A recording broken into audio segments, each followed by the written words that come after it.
Hello, I'm Dr. Terry James Gingrass, and this is Dr. G's ADHD Chat. We're the show that's trying to make the world safe for ADHD. ADHDers? Okay, I am a clinical psychologist and neuropsychologist in private practice. I do tons of evaluations on children and adults for ADHD.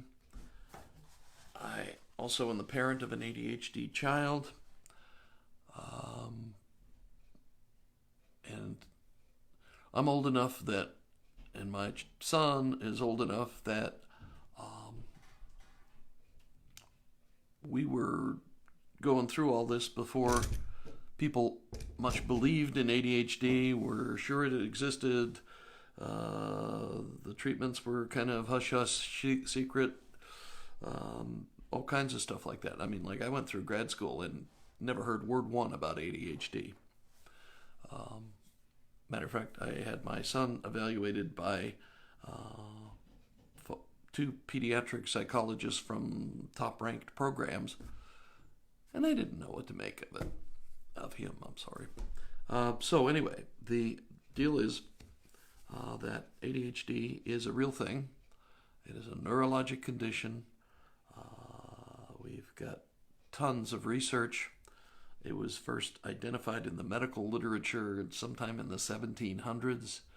The first time a stimulant medication was used to treat the condition was 1937, at least as near as we can tell.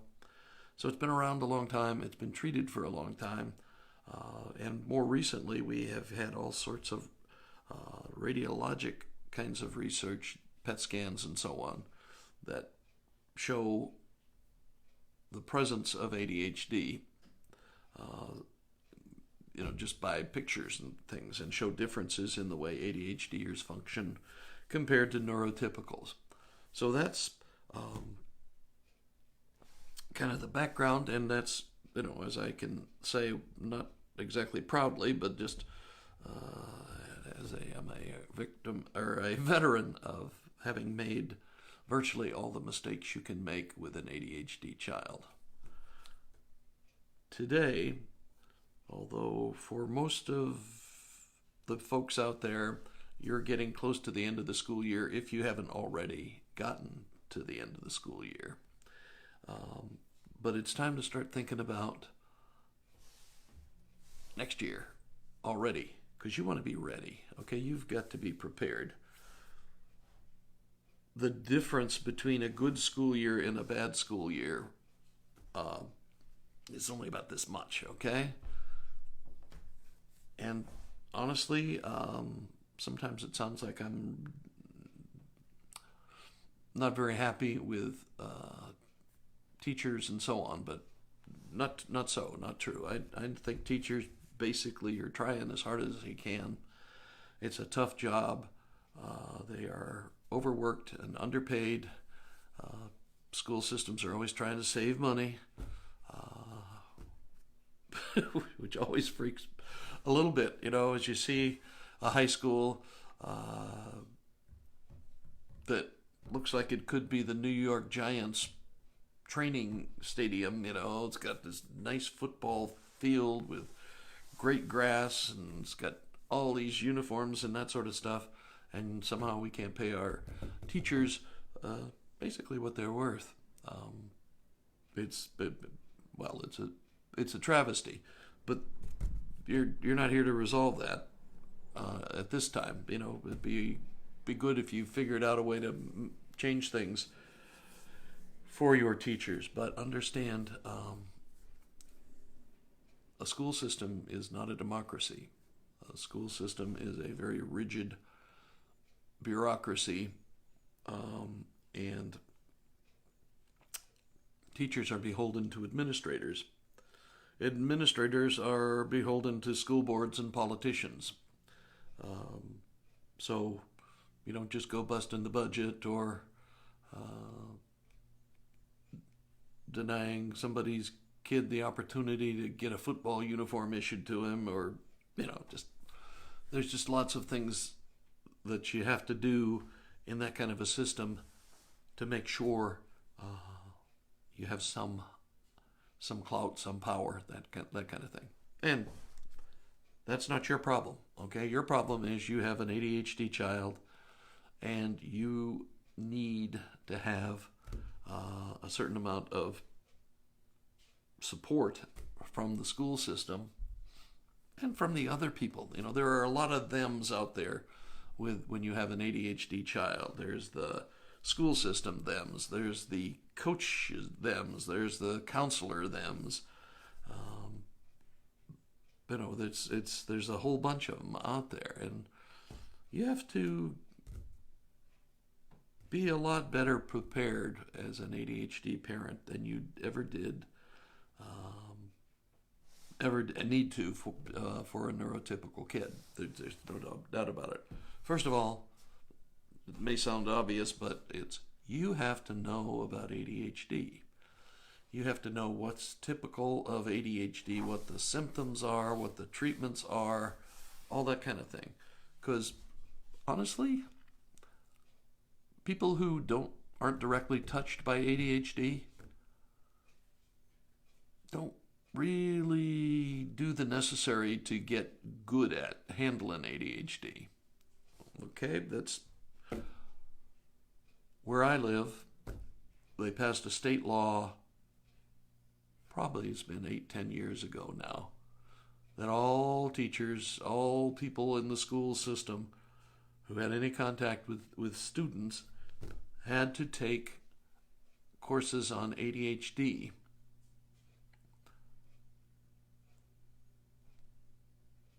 That you would have thought would have made some changes and things, but doesn't seem to have at all. I have no idea where the courses are being taught, who's teaching them, anything like that. But I still, part of what you do when you're doing an ADHD evaluation for a child is that you're getting feedback from the teachers. And over and over again, I see things that indicate that they have no clue what ADHD is. I mean, the dumbest but most frequent thing I get was, well, Billy is bright enough, but if he'd just work harder, pay more attention, he'd get great grades. It's like, okay, cripe, come on. What are we talking about? We're talking about attention deficit hyperactivity disorder.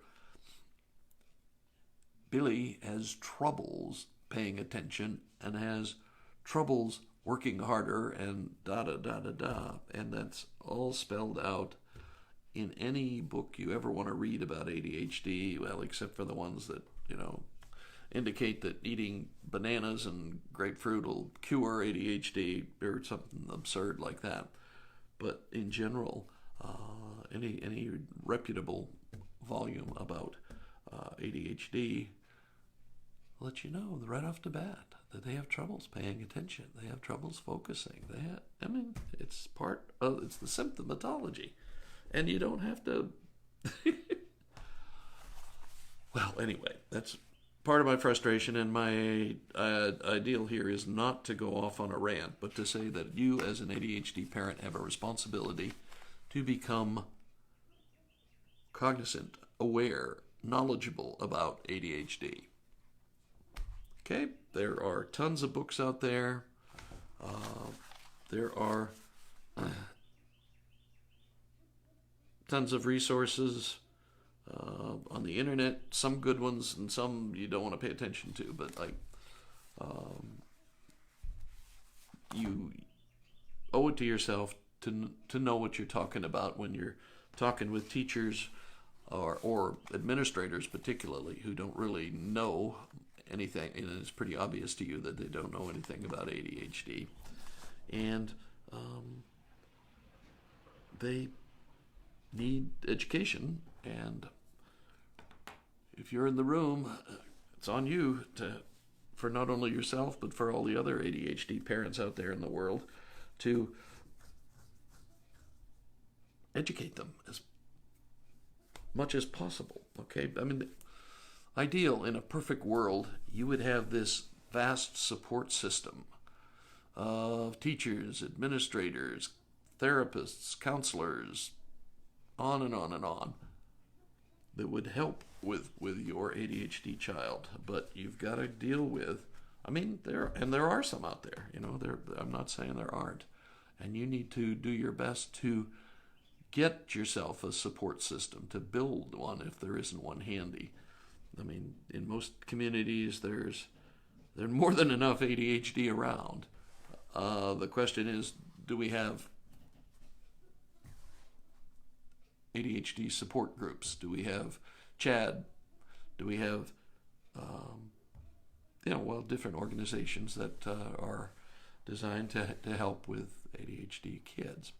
And there are some out there, and you owe it to yourself to be a supporter and a regular participant in meetings and that sort of thing, because it's not an easy deal to do on your own.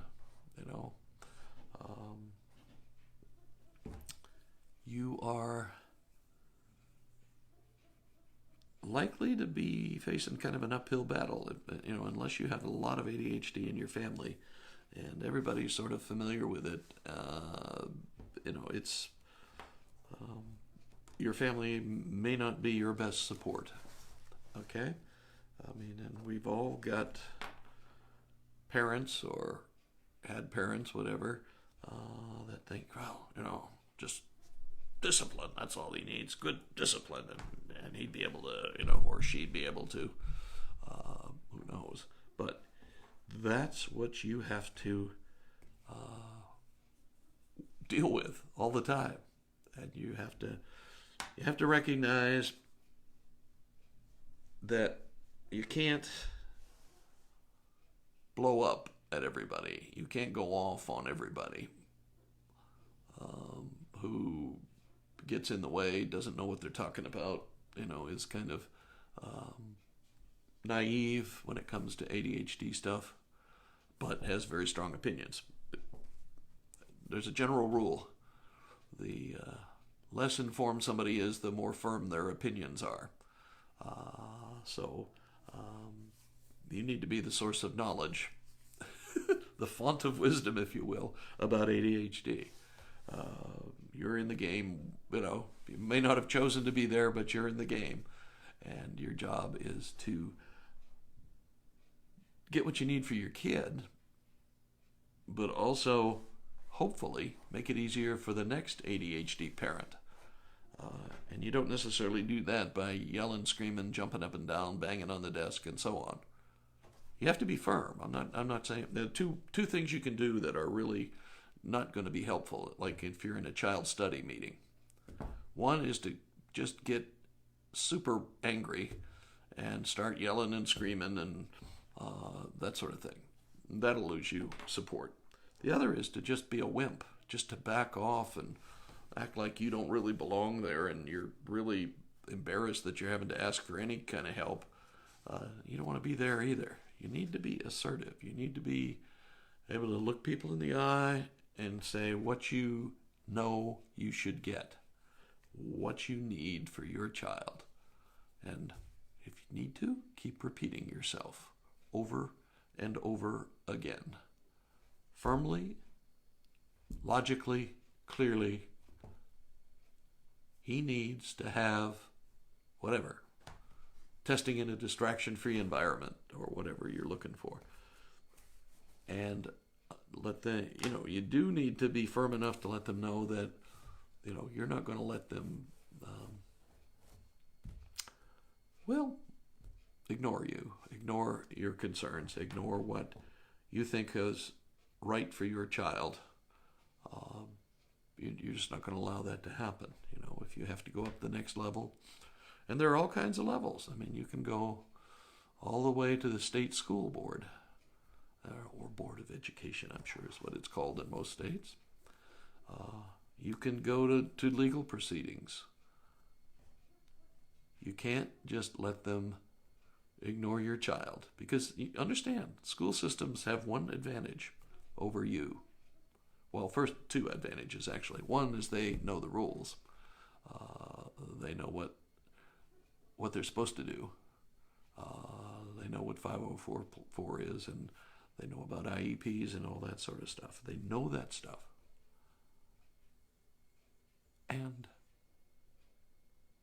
they have the advantage of knowing your time is short-lived.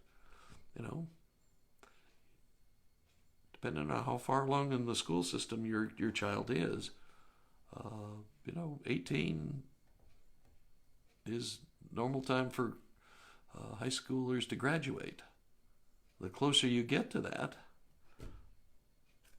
the harder it is for any accommodations, remediations, anything to work.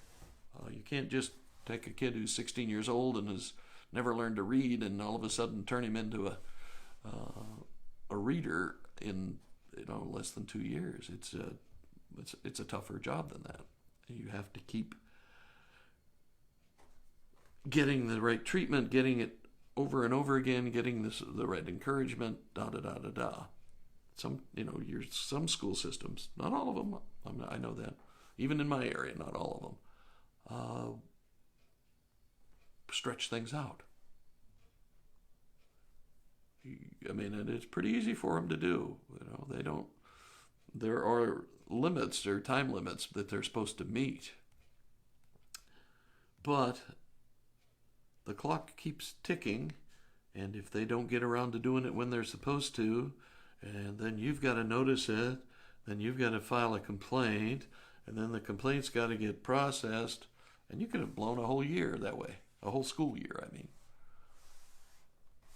So, and even the limits are, even the scheduled limitations, the amount of time they have to respond, are based on school days. How many school days, and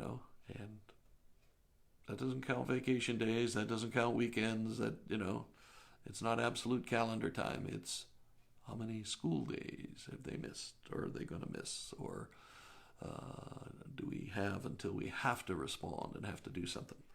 So anyway, I'm not saying you go to war, but I'm saying you prepare yourself. You know what you're talking about.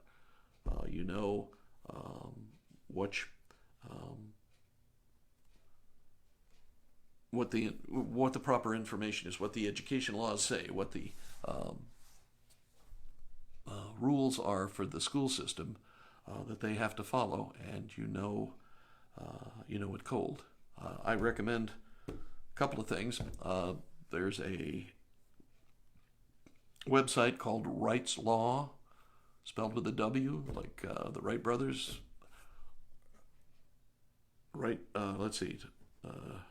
Wrightslaw.com.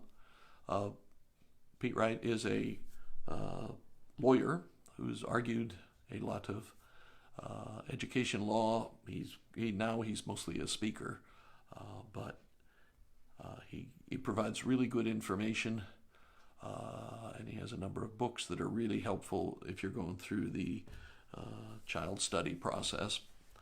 And a lot of it is free, and but it's all proven stuff. It's not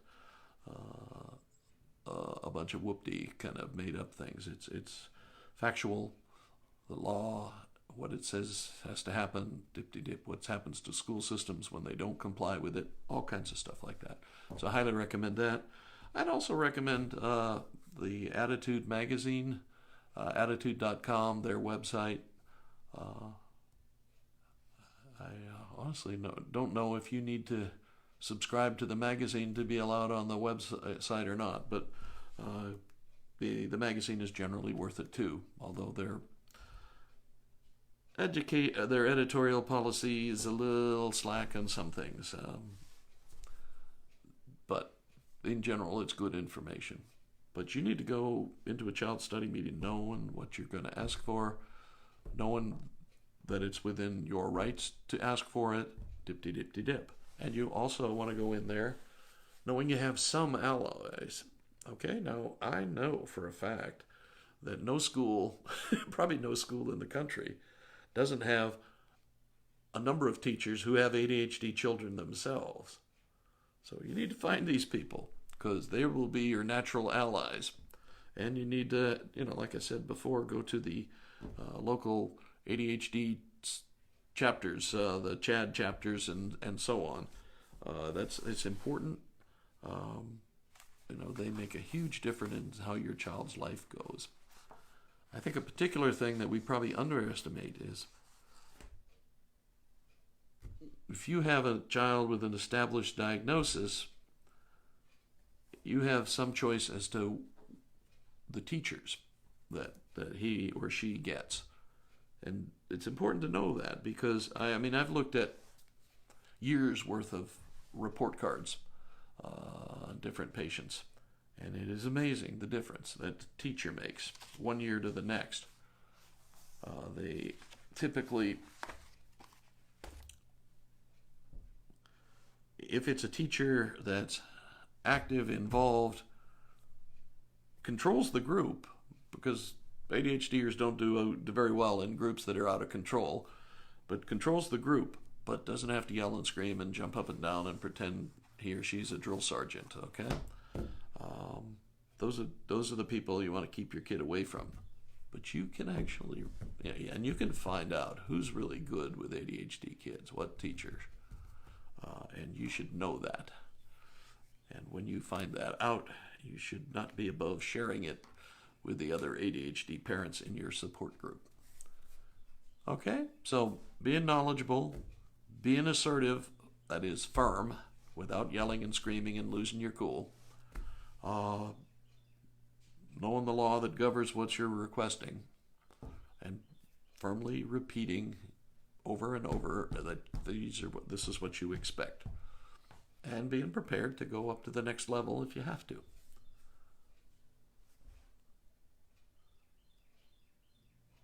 Oh well, thank you. I'm getting some support here. Okay, so but you've got it. It's on you. Okay, nobody's going to give it to you. I'm getting somebody from the United Kingdom. Beverly. Well, thank you, Beverly.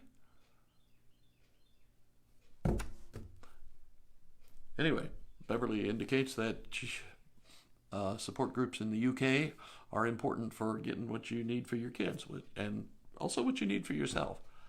Being an ADHD parent can be a lonely darn job, and it's good to know that there are other people who are going through the same thing.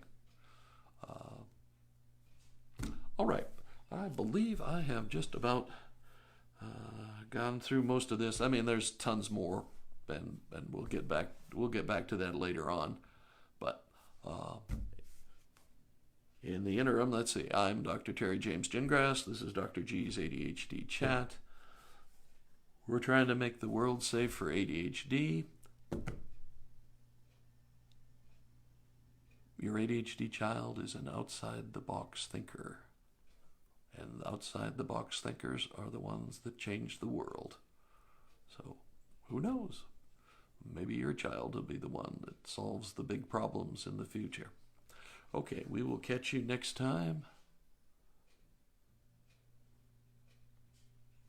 Oh, thank you, Beverly. I appreciate that. Okay, I will see you next week. Bye.